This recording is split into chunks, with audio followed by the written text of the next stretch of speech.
Sir, आप पूर्व में मेयर रह चुके हैं और राजनीति से भी जुड़े हुए हैं। यहाँ पे जो बड़ी भंसार है वो कब खुला और किस पोजीशन में वर्तमान में है, और भंसार क्यों नहीं होता बड़ी गाड़ियों का? आ, यहाँ भंसार तो खुला हुआ है, बड़ा भंसार है। जैसे नेपाल सरकार और इंडिया सरकार के बीच में जो बहुत पहले जो है एक समझौता हुआ था, तो कुछ नाका नेपाल में था। और जब माधव कुमार नेपाल इस देश के प्रधानमंत्री थे और राजेंद्र महतो जी इसमें आपूर्ति मंत्री थे, उस टाइम में हमसे सलाह हुआ कि महेशपुर कुठीबारी भंसार को बनाया जाए। तो उस टाइम में 4-5 ठो नेपाल सरकार और इंडिया सरकार के बीच में समझौता हुआ, और जिसमें महेशपुर को बड़ा भंसार बनाया गया। और बड़ा भंसार बनने के बाद जो है इंडिया गवर्नमेंट के तरफ से बार बार जो है इस भंसार को खुलवाया जाए, लेकिन वहाँ नेपाल सरकार के ही तरफ से जो है इसको ओझल में डाला जा रहा है।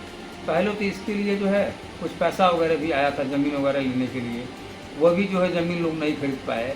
और वर्तमान में जो है उस वहाँ पे क्वारंटाइन प्लांट नहीं है, जिसकी वजह से जो है वहाँ पर जो खाद्यान्न हुआ, चाहे आप फल फूल हुआ, उस जगह से नहीं आ पा रहा है।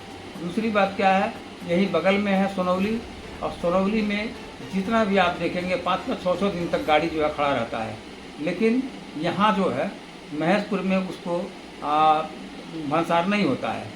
तो हम स्वयं ही जो है सोनौली के भंसार की चीफ के पास गए और उनसे मैंने कहा कि अगर सरकार जब तक जो है नहीं कर पा रहा है तो सोनौली के अंडर में ही रख करके इसको जो है संचालन किया जाए।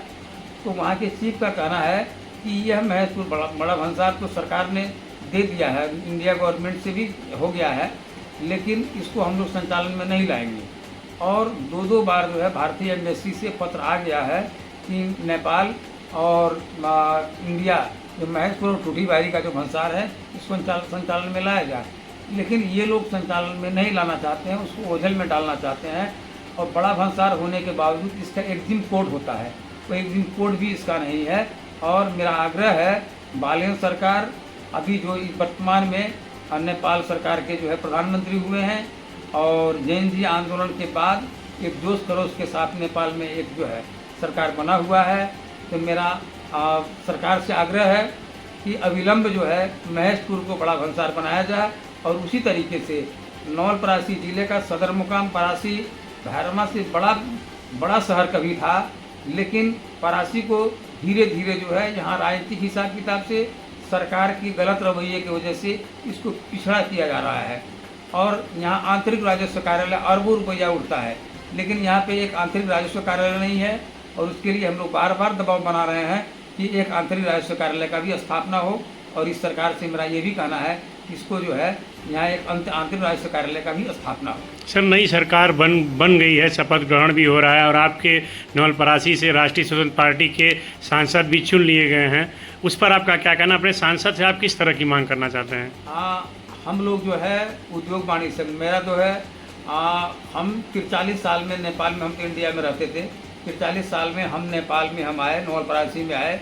और यहाँ आने के बाद जो है हम जो है यहाँ के उद्योग वाणिज्य संघ, यहाँ के व्यापार मंडल जो होता है उद्योग वाणिज्य संघ के हम जो है सचिव थे। और अभी भी हम जो है उस जगह से हम लगाव रखते हैं। और एक दिन हमारे दोनों क्षेत्र के जो है माननीय सांसद लोगों को हमने बुलाया। एक हमारे नरेंद्र भाई गुप्ता जी हैं और विक्रम खनाल जी हैं, दोनों लोगों को हम लोगों ने बुलाया और इन सारी बातों से हम लोगों ने अवगत कराया है।